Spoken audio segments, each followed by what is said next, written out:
ఈరోజు ప్రత్యేకంగా మిమ్మల్ని అందరినీ పిలిచింది కార్యక్రమాలన్నీ మీరు ఫాలో అవుతున్నారు.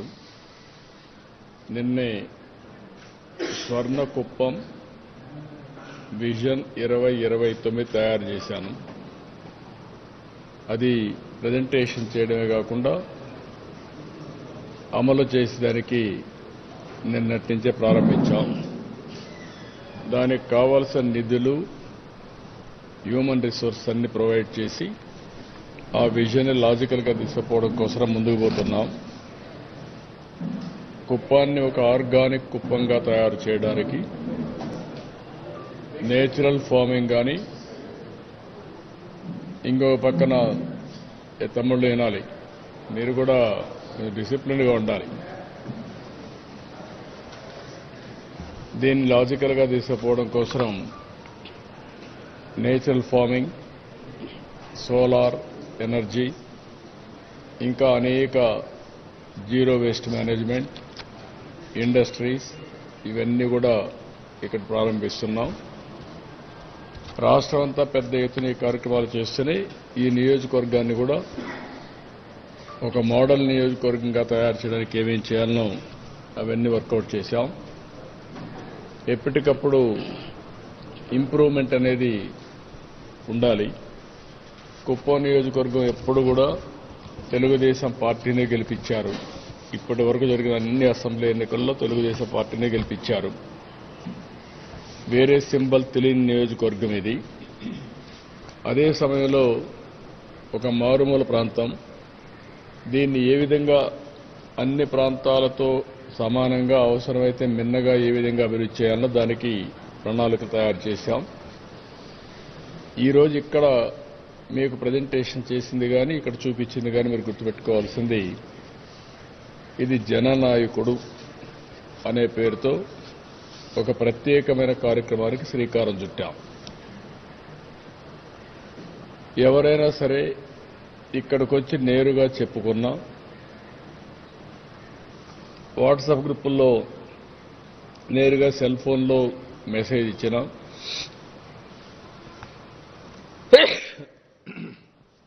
అదేవిధంగా మా కార్యకర్తలు ప్రజా సమస్యలు మా దృష్టికి తీసుకొచ్చిన నాయకులు కానీ, కార్యకర్తలు కానీ, ఇవన్నీ జననాయకుడు పోర్టల్లో రికార్డ్ చేస్తాం. రికార్డ్ చేసిన తర్వాత అవి డీటెయిల్డ్గా అనలైజ్ చేస్తాం. ఇక్కడ ప్రధానంగా నాకు 3 బాధ్యతలు ఉన్నాయి. ఒకటి, తెలుగుదేశం పార్టీ అధ్యక్షుడిని. తెలుగుదేశం పార్టీ ఎన్నికల్లో హామీలు ఇచ్చాం. ఆ హామీలు మా కార్యకర్తలంతా ఇంటింటికి వెళ్లి చెప్పి ఓట్లు వేయించారు. ప్రజాస్వామ్యంలో రాజకీయ పార్టీలకు ప్రాముఖ్యత ఉంది. మేము హామీలు ఇచ్చిన తర్వాత ఎన్నికల్లో గెలుస్తాం. ఆ మ్యాండేట్ తీసుకున్న తర్వాత తిరిగి ప్రజలకిచ్చిన హామీలు నెరవేర్చడానికి ముందుకు పోతాం. ఇందులో కార్యకర్తలు అనేవాళ్లు ప్రజాస్వామ్యంలో చాలా కీలకంగా ఉంటారు. దేశ స్థాయిలో కానీ, రాష్ట్ర స్థాయిలో కానీ, ఎక్కడ కానీ. ఇప్పుడు అలాంటప్పుడు అనేక హామీలు వాళ్ళు ప్రజలకు ఇచ్చారు. ఒక ల్యాండ్ ఇష్యూ కావచ్చు, ఒక పెన్షన్ ఇష్యూ కావచ్చు, ఇంకో సమస్య కావచ్చు, అవన్నీ కూడా హామీలు ఇచ్చి తద్వారా అధికారంలోకి వచ్చాం. అదే మాదిరిగా నేను ఎమ్మెల్యేగా ఉన్నప్పుడు నాకు ఒక ప్రత్యేకమైన బాధ్యత ఈ నియోజకవర్గం పైన ఉంటుంది. నేను కాన్స్టిట్యున్సీని నర్చర్ చేయాలి. 8వ నేను నిలబడడానికి గెలిపించారు. కంటిన్యూగా 8 సార్లు గెలిపించారు. అలాంటప్పుడు ఈ కాన్స్టిట్యున్సీకి నేను చేయాల్సిన బాధ్యత నా మీద ఉంటుంది. అది ఒక పక్కన. 3వది, నేను ముఖ్యమంత్రిని. ముఖ్యమంత్రి అయినప్పుడు ఎక్స్పెక్టేషన్ కూడా ఎక్కువ ఉంటాయి. ఏవైతే ప్రభుత్వ పాలసీల ద్వారా మేమిచ్చిన హామీలు నెరవేర్చుకుంటూ తద్వారా ప్రజలకు న్యాయం చేయాల్సిన బాధ్యత, ఒక గుడ్ గవర్నెన్స్ ఇవ్వాల్సిన బాధ్యత నా పైన ఉంటుంది. ఈ 3 బాధ్యతలను నెరవేర్చాలంటే సమర్థవంతంగా ఇక్కడ జననాయకుడనే పోర్టల్ నేను ఎమ్మెల్యేగా ఇక్కడ పెట్టుకున్నాను. నా పిఏ ఉంటాడు. ఒక పక్క మా రాజకీయ నాయకులు కూడా ఉంటారు. ఇంకో పక్క గవర్నమెంట్ కాడా ఉంటుంది. ఏవైతే జెన్యూన్ ప్రాబ్లమ్స్ అన్ని పరిష్కారం చేయడానికి పీజీఆర్ఎస్ దానికి వెళ్తాయి, ఆ పోర్టల్కి వెళ్ళిపోతాయి. నాకు రియల్ టైం గవర్నెన్స్కి ఇంటిగ్రేట్ అవుతుంది. అందరికీ స్టాండర్డ్స్ ఫిక్స్ చేస్తున్నాం. ఏ అర్జీ వచ్చినా ఎన్ని రోజుల్లో పరిష్కారం చేయాలని, ఫైనాన్షియల్, నాన్ ఫైనాన్షియల్. ఫైనాన్షియల్ అయితే ఈ టైం, ఒకవేళ రిసోర్సెస్ లేకపోతే ఏ విధంగా చేయాలని ఆలోచించుకుంటా ప్రాధాన్యత క్రమంలో. నాన్ ఫైనాన్షియల్ జెన్యూన్గా ఉంటే, చట్టపరంగా ఉంటే నో నెగోషియబుల్, జీరో టాలరెన్స్, అన్ని పరిష్కారం చేస్తాం. ఈ సందర్భంలో ఇక్కడికి వచ్చింది ఏంటంటే, ఇవన్నీ కూడా రికార్డ్ చేసిన తర్వాత ఇవి నేరుగా గవర్నమెంట్ సమస్యలన్నీ పీజీఆర్ఎస్కి వెళ్తాయి. నేను ఎమ్మెల్యేగా చేయవలసిన బాధ్యతలుంటే నాకు వస్తాయి. ఏదైనా చిన్న చిన్న ఇష్యూస్, కోఆర్డినేషను, లేకుంటే కొంత హెల్ప్ అవన్నీ ఉంటే వ్యక్తిగతంగా చేసే పనులు నాకు వస్తాయి. మూడోది, పార్టీ అధ్యక్షుడిగా రావాల్సిన పార్టీ వాళ్ళు సరిగా లేరు అవి కానీ రిపోర్ట్ చేస్తే అవన్నీ పార్టీ అధ్యక్షుడిగా మళ్ళా వస్తాయి. ఇది కోఆర్డినేట్ చేసుకుంటున్నాం. అందుకే ఇది ఒక వినూత్నమైన ప్రయోగం టెక్నాలజీలో.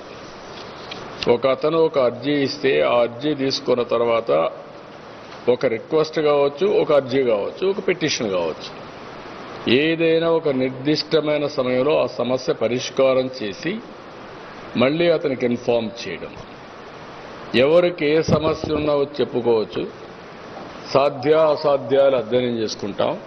చేయలేకపోతే ఎందుకు చేయలేకపోయాం కూడా చెప్తాం.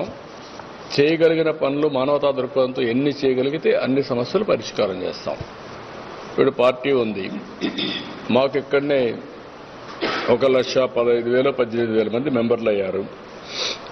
మేము యాక్సిడెంట్ అయితే చనిపోతే వాళ్లకు 5 లక్షల రూపాయలు యాక్సిడెంట్ ఇన్సూరెన్స్ ఇస్తున్నాం, వెల్ఫేర్ ఇస్తున్నాం. ఇంకో పక్క హెల్త్ కానీ లేకపోతే ఎడ్యుకేషన్ కానీ హెల్ప్ చేస్తున్నాం. అలాంటివన్నీ పార్టీ చూస్తుంది. గవర్నమెంట్లో ఏవైతే వస్తాయో గ్రీవెన్స్ అన్నీ కానీ, ఫైనాన్షియల్ అసిస్టెన్స్ కానీ, సీఎం రిలీఫ్ కానీ, ఇవన్నీ గవర్నమెంట్లో చూస్తాం. ఎవరికైనా నేను వ్యక్తిగతంగా హెల్ప్ చేయాలి, పార్టీకి బాగా పనిచేశారు అనుకున్నప్పుడు నేను వాళ్ళకి ఆర్థిక సహాయం చేయాలన్నా ఇంకోటి చేయాలన్నా అవి ప్రత్యేకంగా నేను చేస్తాను యాజ్ ఎమ్మెల్యే. ఇవన్నీ కూడా క్రోడీకరించుకొని చేయడం కోసం జననాయకుడు పోర్టల్ తీసుకొచ్చాం. టెక్నాలజీ అనేది చాలా ఎఫెక్టివ్గా ఉంటుంది. ఏ సమస్య కూడా కాగితం ఒకసారి రికార్డ్ చేసిన తర్వాత అది అయినాక మళ్ళీ కన్సర్న్ పిటిషన్ ఇచ్చిన వారికి చెప్పి నీది క్లోజ్ చేశాం, నీ సమస్య పరిష్కారం చేశామని కూడా చెప్తాం. అది కూడా మా నాయకుల ద్వారానే మళ్ళీ అది కూడా చెప్తాం. ఎందుకంటే రేపు మళ్ళా ఆ ఊరికి పోయేది ఈయనే, ఓటు అడిగేది ఈయనే అడుగుతాడు. కాబట్టి మా నాయకుడి దగ్గరే చెప్తాం. అతను వాళ్ళకి చెప్పి ఈ సమస్య ఇచ్చారు మన ఎమ్మెల్యే గారికి, ఆయన ఈ సమస్య పరిష్కారం చేశారు, మళ్ళీ వాళ్ళకి ఇన్ఫర్మేషన్ ఇస్తారు. ఇది ఒక లూప్ కింద తీసుకున్నాం. మళ్ళీ దీనికి ఒక పగడ్బందీగా మీరు చూస్తే ఫస్ట్ మాకు రిసెప్షన్ ఉంది. ఇక్కడికి వచ్చినప్పుడు ఎంగేజ్మెంట్ కౌంటర్స్ ఒక 5 పెట్టుకున్నాం. ఇంకొక పక్కన ఇక్కడికి వచ్చినప్పుడు ఎంగేజ్మెంట్ ప్రాసెస్ టీమ్ ఒకటి ఉంటుంది, ఎప్పటికప్పుడు అనలైజ్ చేసుకొని దీనికి ఒక మేనేజర్ని పెట్టాం. ఒక 5 మంది ఇవన్నీ ఏ విధంగా జరిగాయో మళ్ళా పబ్లిక్ ఒపీనియన్ తెప్పించుకోవడానికి కొంతమందిని ఒక టీంని పెట్టుకున్నాం. త్రూ IVRS కానీ డైరెక్ట్గా ఫోన్ చేయడం కానీ ఇవన్నీ చేసి మళ్ళా ఇన్ఫర్మేషన్ తెప్పించుకుంటాం. ఏదో టెక్నికల్గా సమస్యను పరిష్కారం చేయాలి కాబట్టి ఈ డెస్క్ నుంచి ఇంకో డెస్క్ పంపిస్తే లాభం లేదు. జెన్యూన్గా సమస్య పరిష్కారం కావాలి. ఆ జెన్యూన్గా సమస్య పరిష్కారం చేయకపోతే మళ్ళీ రీఓపెన్ చేస్తాం. అది సమస్యను పరిష్కారం. కొంతమంది ఎక్కువ ఎక్స్పెక్టేషన్స్ పెట్టుకుంటారు. ఇప్పుడు ఒక ఉదాహరణకు మనకు హాస్పిటల్ ఉంది, హాస్పిటల్లో చిన్న చిన్న ట్రీట్మెంట్ అవుతాయి. కొంతమందికి ఎక్కడికో వెళ్ళిపోయి 20 లక్షలు 50 లక్షలు 80 లక్షలు ఒక్కొక్కరికి ఇమ్మంటే సస్టైనబుల్ మోడల్ కాదు. వాళ్ళకి హెల్ప్ చేయాలి, చేస్తాం. కానీ ఇక్కడుండే ప్రత్యామ్నాయాలు ఏమున్నాయో ఇవన్నీ చేసుకుంటూనే వాళ్ళకి ఇన్విటబుల్ సిచ్యువేషన్ ఇచ్చినప్పుడు ఏ విధంగా చేయాలో వాళ్ళకు కూడా చేస్తూ హెల్ప్ చేస్తాం. కొంతమంది నాకు డబ్బులు ఇవ్వండి, ఆర్థిక సహాయం చేయమని కోరతారు.